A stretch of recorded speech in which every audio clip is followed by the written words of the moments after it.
President Fabra, ustedes no están preocupados por el paro y todos los valencianos. Ustedes no están preocupados por las largas colas de los valencianos que piden comida y alimentos. Ustedes ahora deberían estar preocupados por esto, por la denuncia de Valmor, por su primer caso de corrupción y que la Fiscalía ya está investigándole. A usted, presidente Fabra, a usted y a la mitad de su Consell.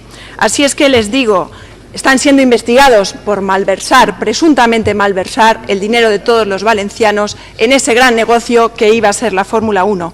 Por eso le digo, presidente Fabra, ¿cuándo van a dejar de ensuciar la imagen de la Comunidad Valenciana? ¿Cuándo van a dejar de ser el mayor problema de todos los valencianos? ¿Cuándo van a aplicarse, ahora sí, y en este caso, su propia línea roja? ¿Cuándo se van a marchar y van a convocar elecciones por el bien de los valencianos?